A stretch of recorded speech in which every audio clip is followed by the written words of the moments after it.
So the idea really came when we were discussing, I think Lisa and a couple in my team back at AUT, thinking about, when are we going to go to Ultra? Are we going to go to Ultra? What are other people doing?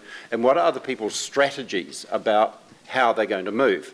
And part of the discussion, I guess I'll have time to expand on that a little bit later, but it's that question about, do we kind of wipe the slate clean and do we start all over again? And is there a best practice for something like that transition?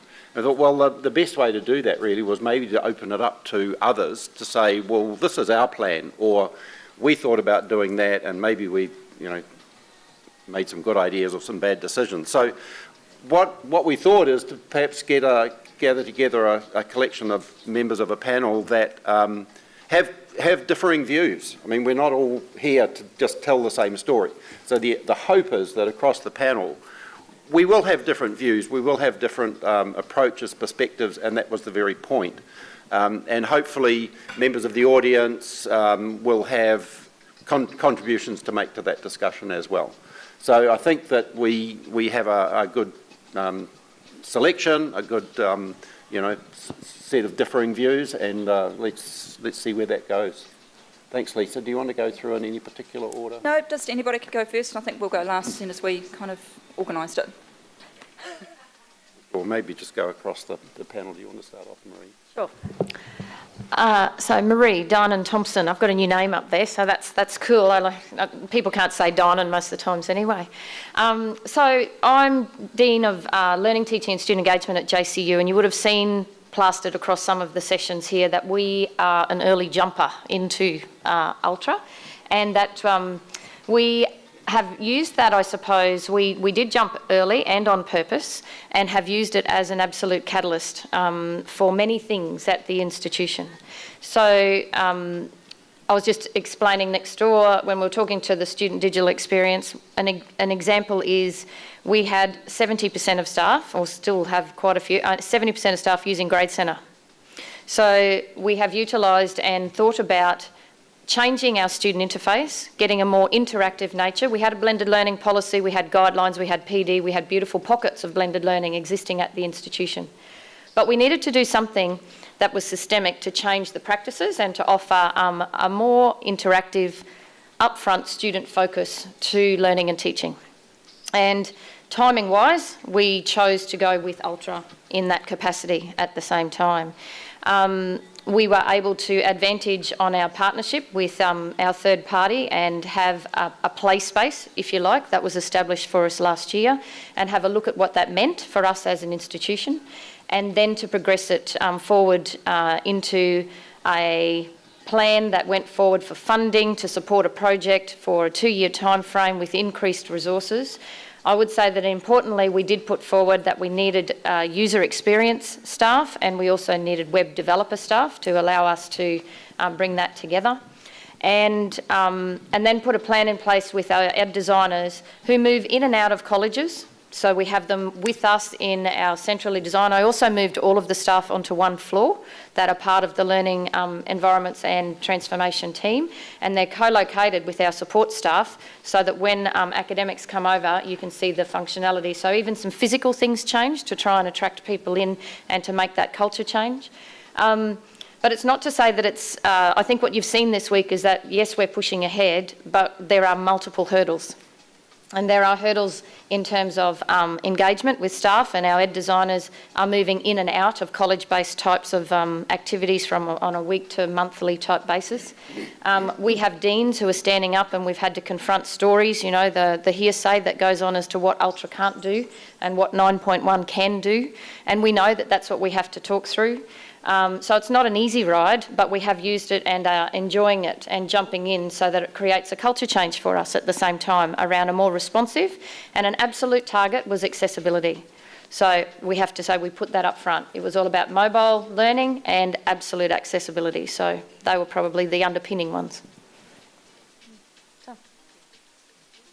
So Shelley, do you want to go next? Because I sort of had the feeling you might have a somewhat contrary view. Yes, I am different. I don't like Ultra at the moment, and I don't think it has all the functionality that it needs. So I don't see us moving to Ultra for some time, maybe a couple of years. But we will have a play with it, and we will have a look at it. We'll keep our eyes on it. But I think it's asking too much change for our users to have them change to another system like that. Too much. Do you have any sort of plans in your head about, like, at some point, presumably it will be ready and you will change? Yes. Do you see it as being a transformational thing in the same way that JCU have done? Or is it really just a technology shift? It's just a technology shift, because our users are big users of Blackboard, and they have been for many years, and every unit has that's taught has a learning site, whether it's face-to-face or not, and every grade center is used to deliver grades, and assignments are submitted through it. So it's heavily, heavily used, and it's used very well. And until Ultra can provide us with the same functionality, then I can't see us moving. Thank you. Maybe, down the other end now, we'll start with Travis. Would you like to? Yeah, sure. What's your story? So we switched over to first SAS in Easter last year, and then we went to the Ultra navigation at the start of this year. We'd also recently acquired a whole new campus, which gave us an opportunity to actually test out Ultra in a real-world environment, because that's actually where you get the truth of the matter. If it's not, it's all well and good to test it out in a sort of closed little room and sort of go, yeah, okay, it's got these things, missing these things, but until you give it to the tutors and actually have them run with it and actually test it, trial by fire, you'll never actually get that is it ready or is it not ready sort of feel. So we did that. We sort of used the entire campus as a guinea pig, and we were like, right, now you're on Ultra. And we found some really good feedback on it in terms of usability, ease of use in just a general sense from a student point of view as well. Prior to that, they'd all been using Moodle for the last 10 years, so we're simplifying the experience down for the students to a more, less that the LMS was something else that they had to learn on top of all the studies. It was something that, right, there's the content, I know it, click it, done, rather than the, oh, where's this button and how do I get to this part and so on. So there were actually some really good positive benefits when we switched across. But I suppose, yeah, does that sort of help answer that sort of general thing? We're generally positive. I mean, we don't have all our courses. We have a large amount of them on 9.1, and we won't swap them until we've identified when certain functions are there and ready to support the need of the tutor. But from a student point of view and from the staff that are already doing it well, there is that sort of, I really want to do test pools. We're all pretty confident that it will eventually get there, and so we made that leap, and we're sort of faithfully awaiting the future, really. Yeah. Thank you. Travis, Sarah. So we're at the point where we're having conversations about changing. So we look at going to Ultra as not necessarily a foregone conclusion, but as one of a number of options that we'll be evaluating when it's time. So what needs to happen before then is we need to do a review of our learning environments. So that's physical spaces, that's digital spaces, that's the whole breadth of any kind of, even not just technology, but physical stuff that goes towards learning. From that, we expect that it will prompt a review of the LMS. And then from the LMS review, we'll be considering options, Ultra being one of them.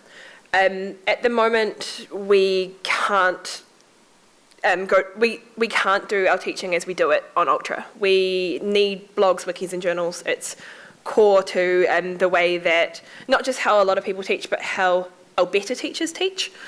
Because a consideration for me is I want to make good teaching more accessible to more lecturers. I want it to be easier to teach better.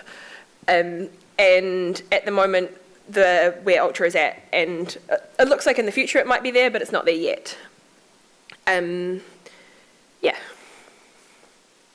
All right, thanks everyone. I was just thinking, it sort of feels like really what should be happening here is that you people should be doing stuff and we should be sitting up here with cards with scores on them.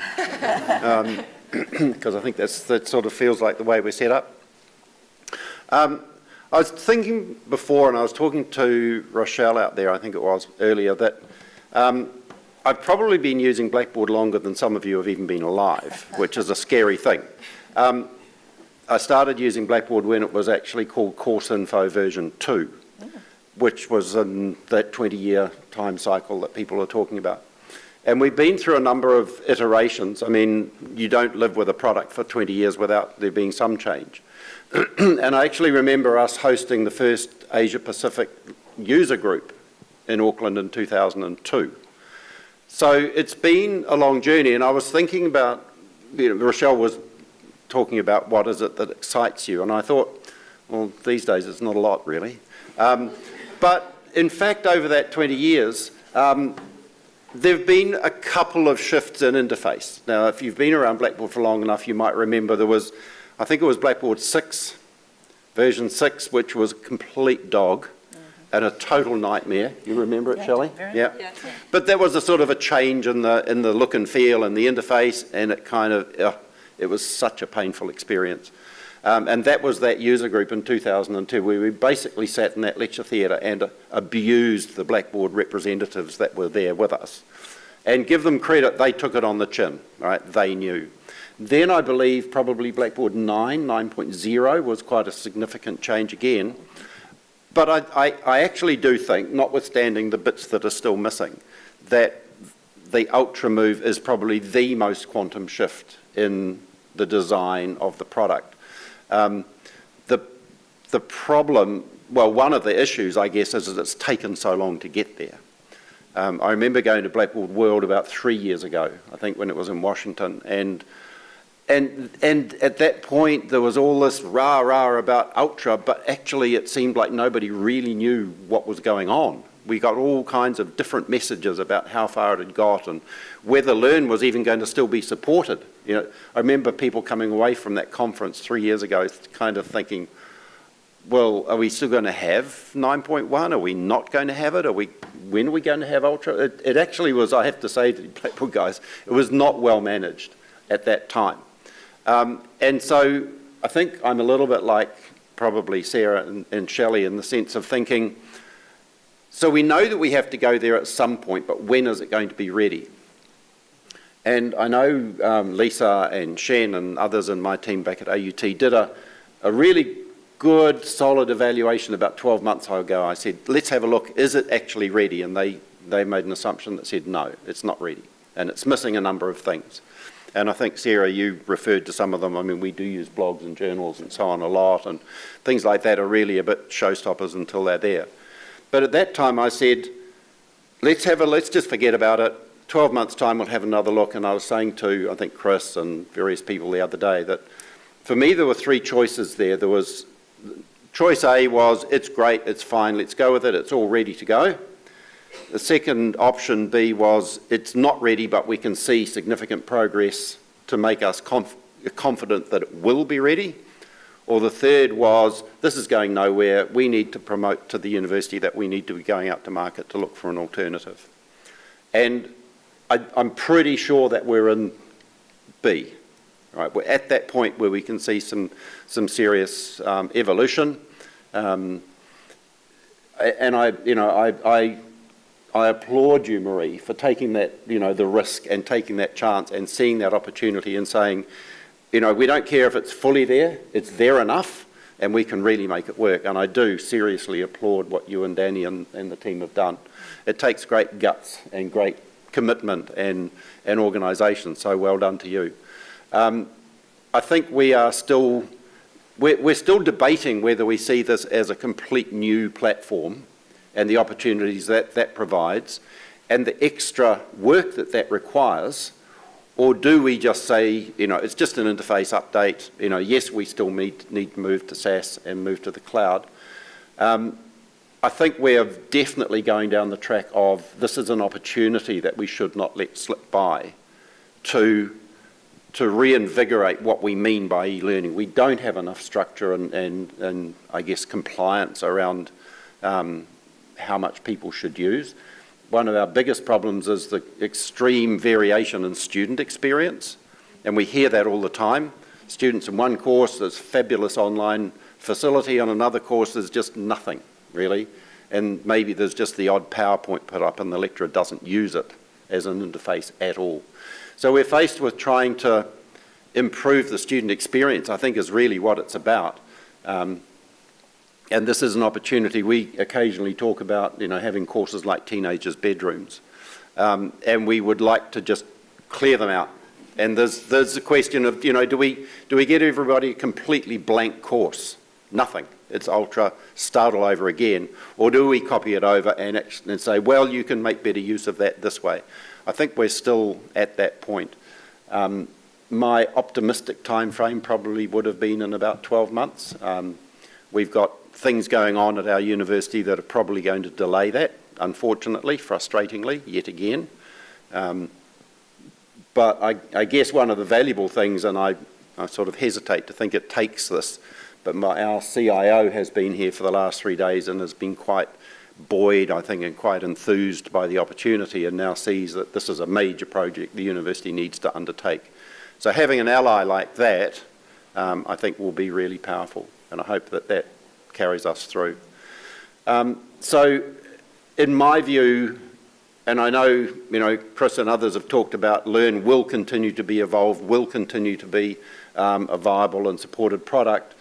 That's well and good, but in my view, the interface is such that we just have to change to something else. And at the moment, I'm believing that Ultra is that something else, and I think we will do that. As I've been saying all along, we either have to change to Ultra or we have to change to one of those other words that shall not be used in a conference like this. So I think that's where we're at. Lisa, did you want to add anything more? Oh no, I think that when we do decide to go, make that decision to go forward, that our plans in place will have to be very rigid and very, okay, maybe we'll just go with a small cohort first, and just see how that handles out and see how staff are taking it up, what training we need, what workshops we need, etc. And then I think we'll slowly roll it out. I think there'll be a good uptake, but we'll need to have a rigid plan.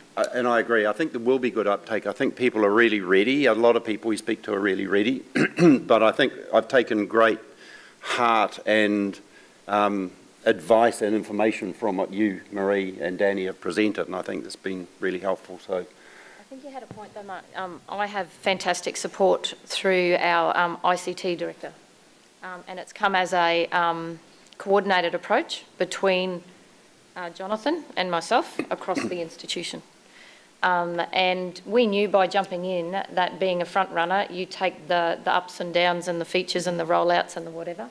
But the communication process also between Blackboard and ourselves has been opened up, and that's an important part. But I think we couldn't go to didn't want to go anywhere near a new system because our staff morale is quite low at this point in time. We're just finalising another change plan next Friday. And we wanted to work and teach people how to utilise the system that we have, because we weren't seeing full maximisation of 9.1 neither. And so therefore, by going into Ultra and setting up some absolutes around what is required, then we were encouraging them to assure that they would be using Collaborate, for example, instead of going out and finding something else. We haven't found the wikis and the blogs major issues, I have to tell you, so far at the institution, and we have, a near 100 subject stage, and it hasn't been a major issue for us. But pushing ahead, we've had the lining up at the exec level across the ICT and ourselves at the learning and teaching. It is an interface change. You have a new tool in there now, though, of the conversion tool that we're utilising that previews the subjects as to what can go over and back. That has assisted significantly. That wasn't there when we first started. So it came along and it's now changing with us, for the academics to engage. So I suppose what we're trying to also establish at the institution is more of a culture of change, that everything keeps changing.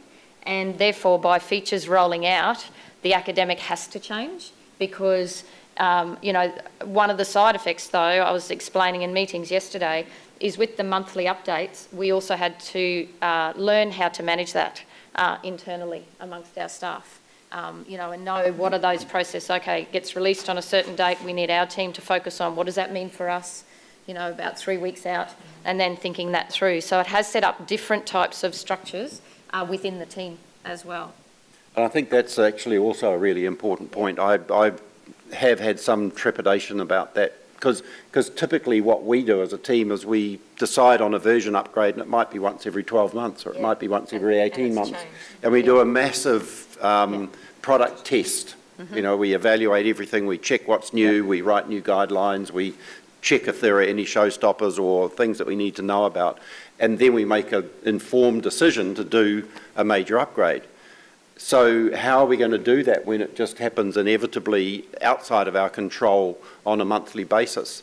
But I have to say our experience with Collaborate Ultra, which does exactly the same thing, has been fantastic. So I know Collaborate's probably a much more simplified application set. There are so many more things in Blackboard and Learn that potentially could go wrong, but certainly the experience so far with Collaborate has been no problem at all. I'd just like to raise a point. So universities, right? And I know that a lot of you universities. So I come from a polytech. We don't quite have the same. So I'm quite jealous in many ways of the structure and the resourcing, of course, absolutely, and the planning and all that. We run on a more of an agile sort of model. It changed, right? Run with it, make it, do it, deal with it, sort of thing. When we switched to Ultra, and when we switched to Ultra courses in general, we decided we had to ask ourselves, is it fit for purpose like anyone would, like you guys are? But we looked at limitations such as features and functions not there, and went, so why are they actually using it? And then they say, oh, it's because we want a collaborative work. Oh, so what if we use this tool instead? And so we leveraged not just the LMS tool, the Ultra, we actually looked at all the other things that we could tie in, and actually, so instead of using journals, we use OneNote for classroom sort of thing. And those sort of tools can really help to, and I know you're not meant to say, hey, look, use another tool to deal with it, but sometimes it's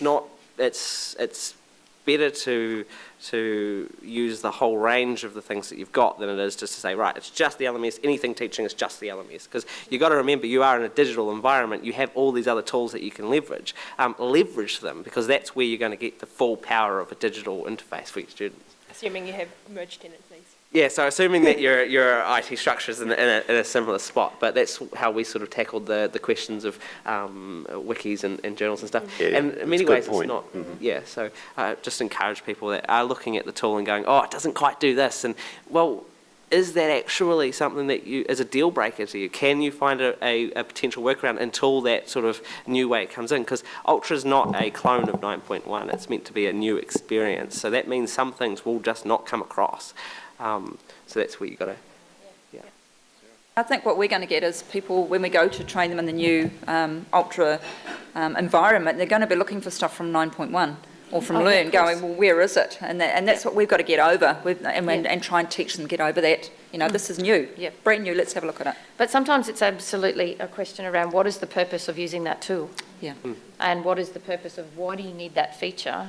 What's the absolute educative purpose of utilising that? Absolutely. And that's probably at the absolute heart of the design, because it does become a comfort thing, sometimes more than a educative purpose thing.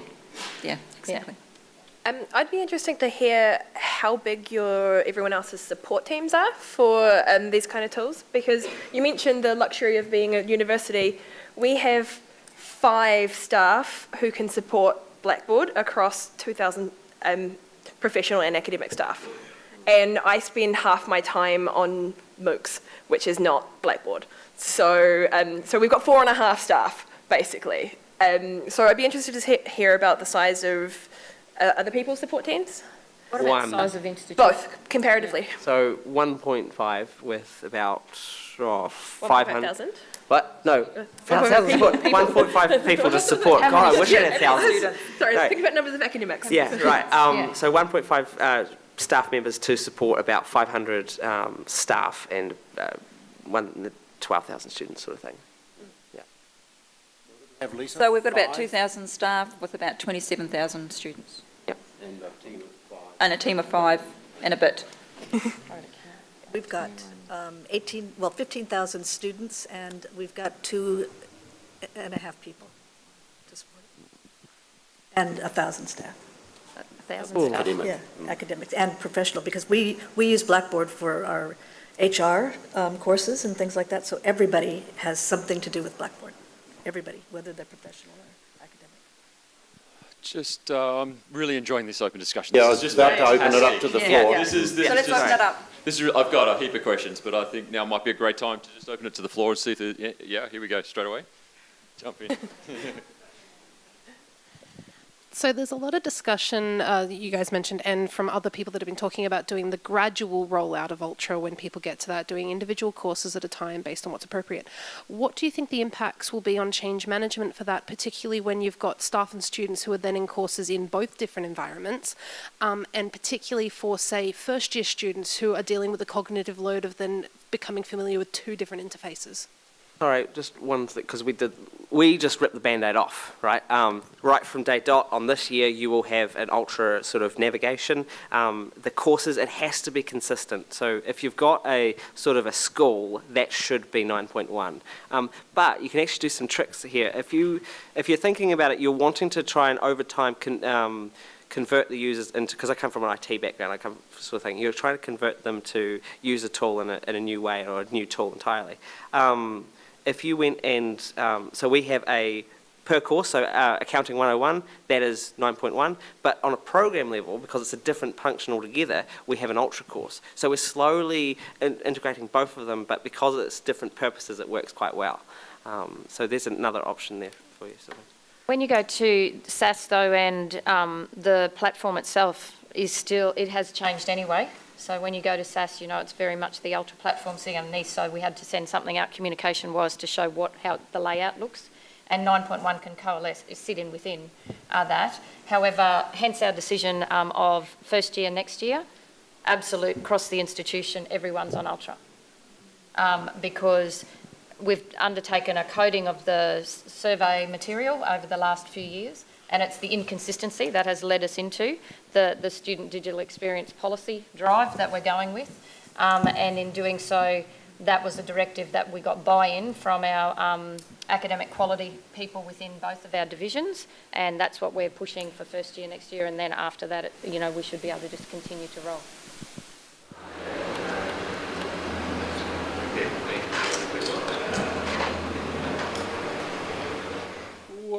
While I ask that question now, what about the rate of change? So, as you mentioned, Maree, moving to the base navigation and then introducing the different courses, and how quickly you then, I think Travis was saying one campus just moves straight into Ultra and then the other is staggering in. What's your view on the rate of change that your institution can adopt?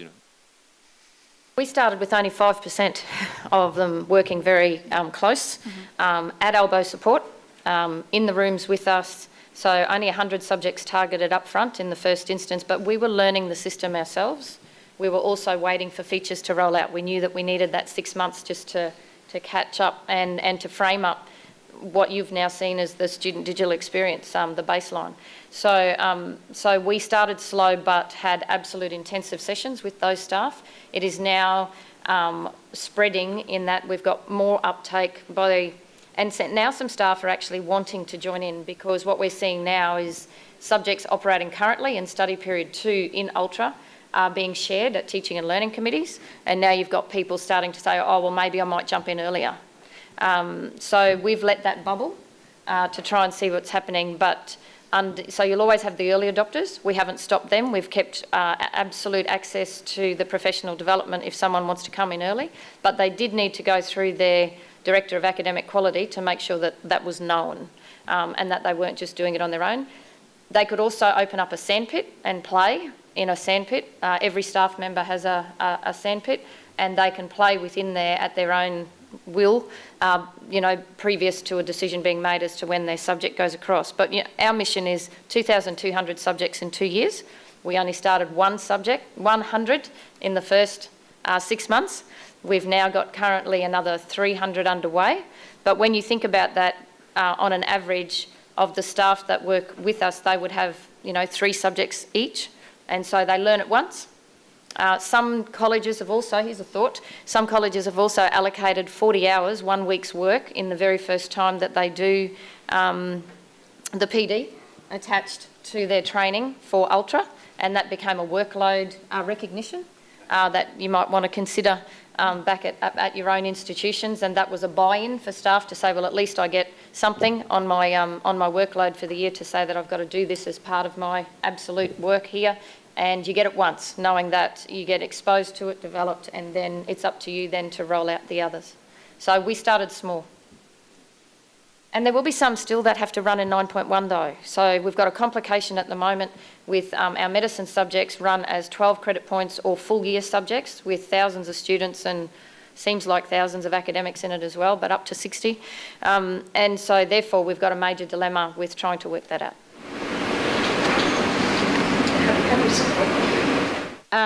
It's about the spread of going out. So at the moment we're working our ed designers in and out to touch base where we know the hotspots are. Can I give another tip as the change management? What's come out of it is we've just set up a project board. So I've got 13 staff in there at the moment, but 8 of them are on contract work for 2 years. And in doing so, I've now instigated a project board with 2 deans on it, so that you've got the academic at the table. The directors of academic quality are on there, they're in the divisions. Myself, Danny and Jonathan, who's our ICT, and they're like a governance structure now that sit over the top. And digital transformations for us is a project of 2 years, but it's not just Ultra. It's actually about opening up the current video conferencing, looking at lecture capture, looking at electronic examinations and all of the above. So Ultra's part of the picture, but it's actually not all of the picture around digital transformations for us. Yeah, and I was just going to make a comment like that about the amount of change that we're asking academics to go through. And I guess I don't feel that should slow us down, but we're equally about to put in a video system. We've got a number of other changes coming on board with a new curriculum review, and I guess we do have to manage what staff can take on board. Yep. We've also got something that's come out that all courses must have an electronic submission presence by 2019. Something like that. So that's like baseline. Yeah. Yep. I think that holistic picture is why we aren't ready to have that conversation yet. We need to holistically look at our learning environment before making any changes, because anything we do with Blackboard will have impacts for everybody, but also where it fits in with our other systems and all the other stuff that an academic has to do. Yep. So first of all, really appreciate the dialogue here. This is great to hear the different perspectives from different schools at different points in time, which is really interesting. One of the things that at Blackboard we have a chance to interact with a lot of schools who are going through very similar decision-making processes. And this idea of when is Ultra ready is kind of always this bottom line question. What I'd really love to hear a little bit more about are the specific methods that you either went through or you're thinking about going through in terms of making that assessment, in terms of a little bit more of the mechanics of it. Like, so is it going to be a combination of some qualitative and qualitative methods? Are you going to rely upon leadership more, or is it going to be more grassroots? One of the things that we always see as a dilemma, or often see as a dilemma, is the trailblazers are the ones who are using Learn Original, often are the ones who use Original most deeply, and so often you kind of hew in that direction in terms of we need to make sure that they're the ones who will be ready, is Ultra ready for them. On the other side of that coin, you have the 60, 70% of people who aren't using Original much who might benefit from Ultra. So I would love to hear a little bit more of your reflections about the methods of assessment that you go through or have gone through. I would actually say, Jim, that's probably correct in that we knew we needed to have a bigger swell of people change. We knew that the people who were doing the deep dive into the 9.1 and going into blended learning type processes for teaching and learning, that they would adapt. We wouldn't need to hold it on for them, but we needed a swell of bringing everyone else through. So our data was showing that we needed to create something to bring a massive swell, but also that we'd received so much feedback about the student experience and the interface and how crud it was and how locked in and you can't use it on a mobile and all of the above. And we've got a really big Singapore campus. They're all on mobile. it wasn't suiting their needs.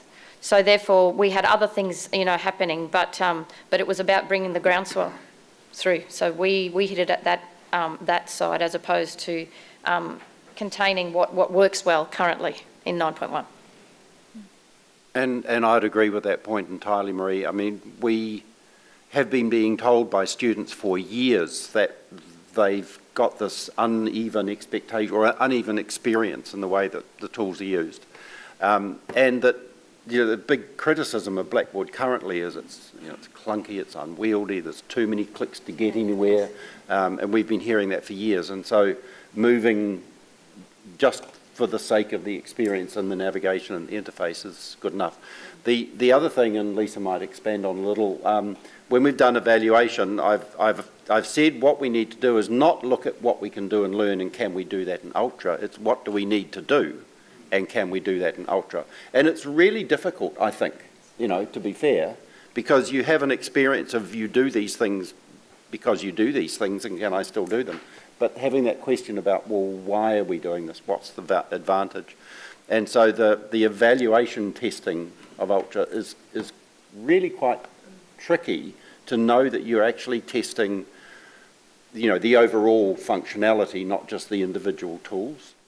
I agree, Mike. It was really hard when we were doing it because you're right. You look back at learning, you think, okay, I can do that and learn, but why can't I do this in Ultra? And Mark would say, close your mind to that and just have a fresh page and do it. Try it.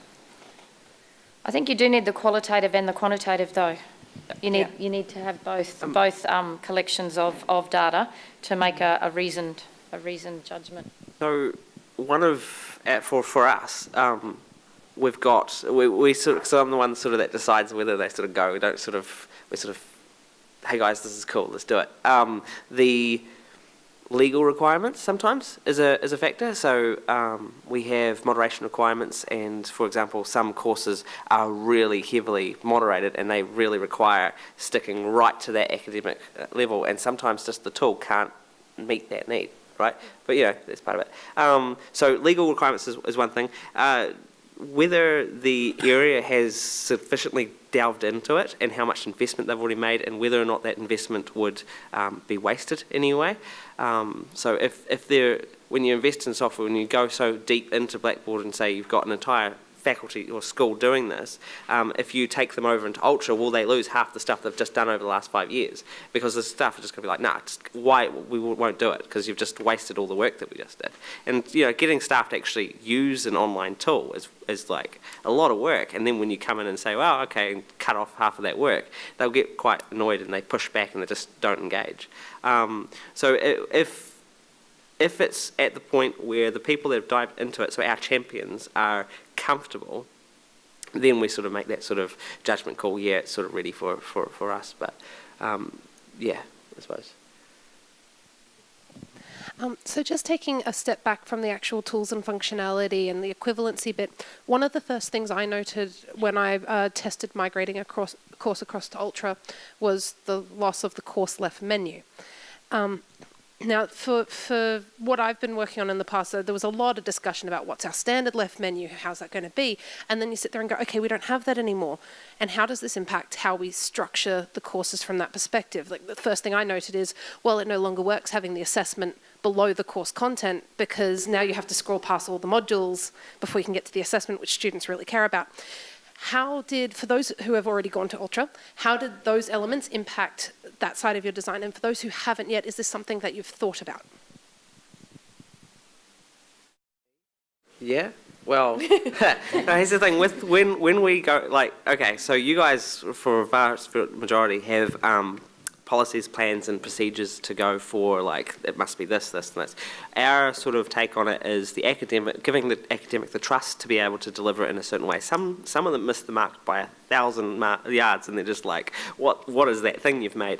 But on the other end, there are people that actually understand those good principles of, not too many levels deep and sort of things like that.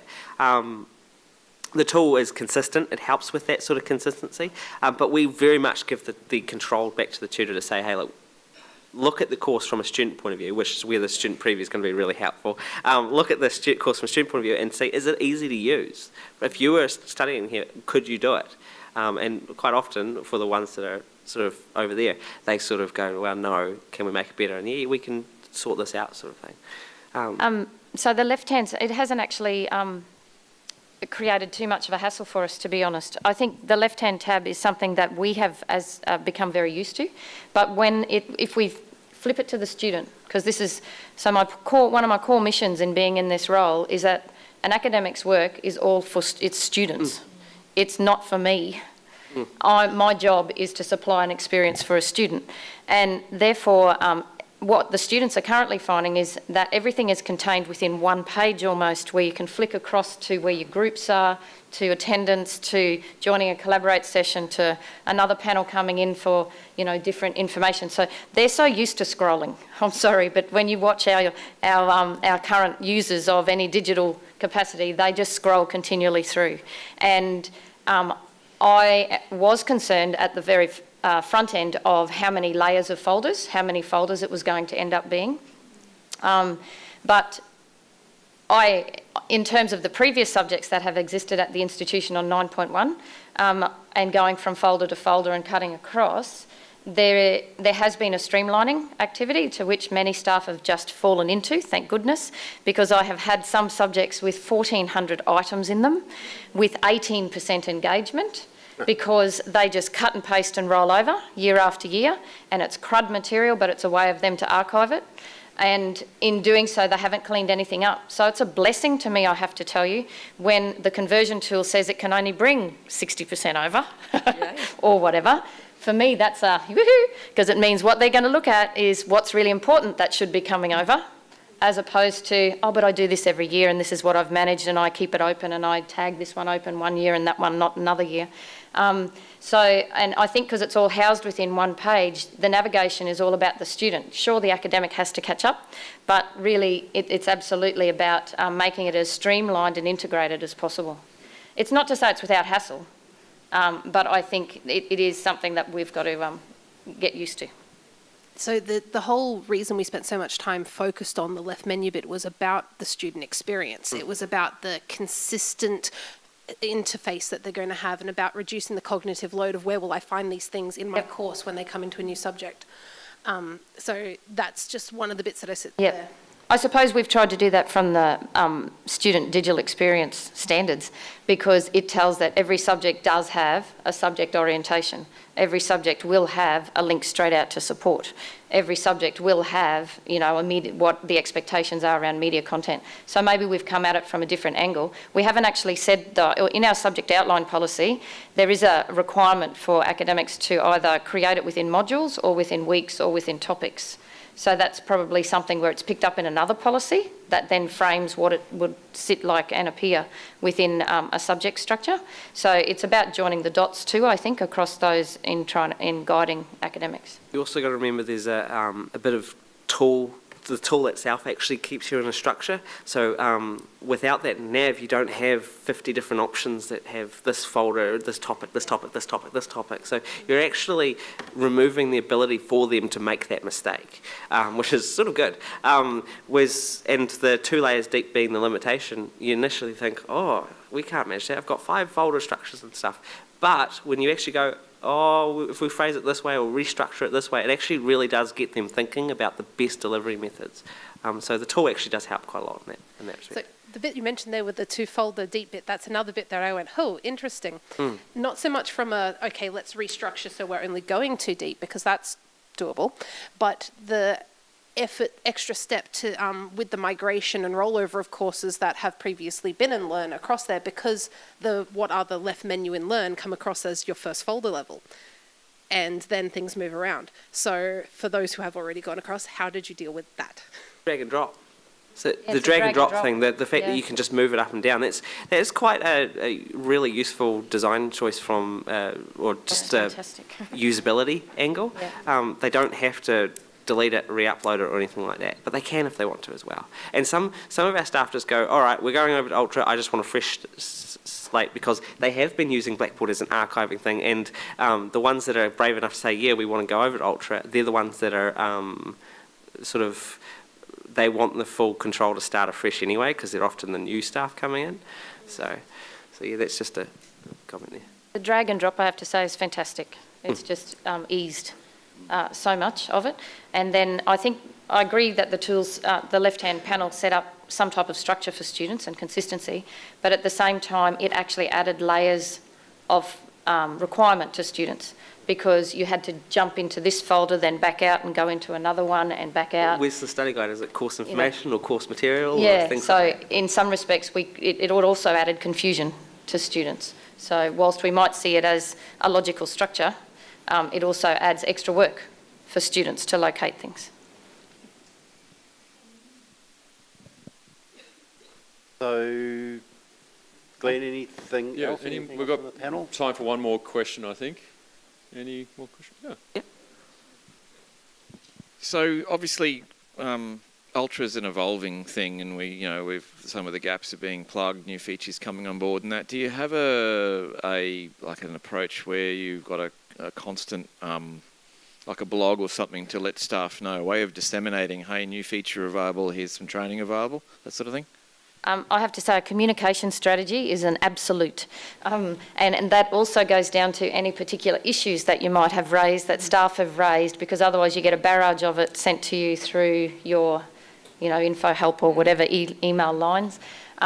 So a communication strategy, we have a once a month learn lowdown that goes out to our staff so that they know where we're at and what's coming in new features or whatever. We have and it's all on so if you just do jcu.edu.au/ either learn or transform, you'll see some of those within there.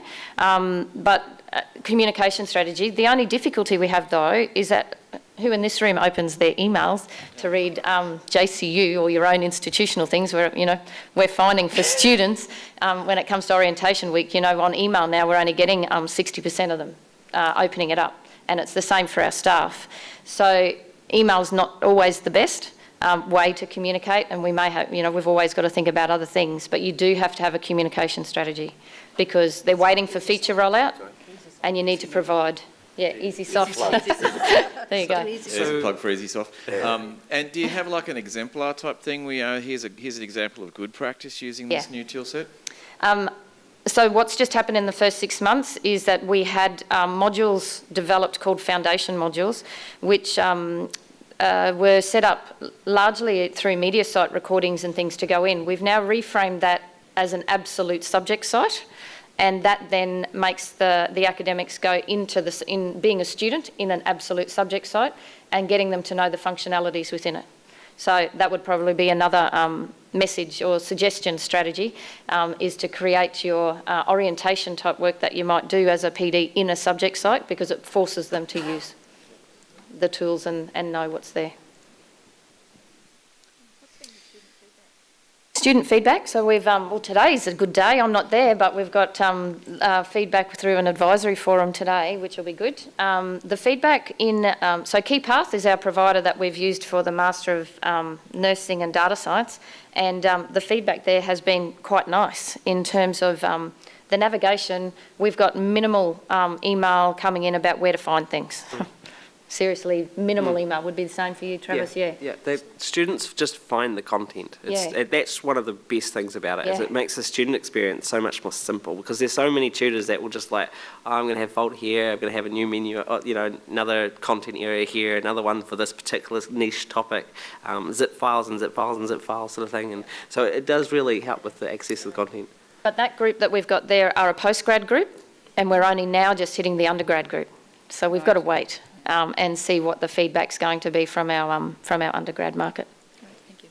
But we will be holding forums for them as well, so we need to capture it for those that are in for study period 2. Well, we're right on time, so listen, thank you so much. I was going to say, I don't know about others, but I'm done. Yeah, you and me both. I tell you what, I just wanted to say thank you so much. It was love the openness and the frankness. It's been really interesting listening to all the different panelists. We've got Travis and Maree jump straight in 2 feet. Sarah's just going through that journey now, and Shelley and Lisa and Mark are going to be working it through. So I'm looking forward to working with you all, and thank you so much for your time today. Join me in a round of applause. Thank you.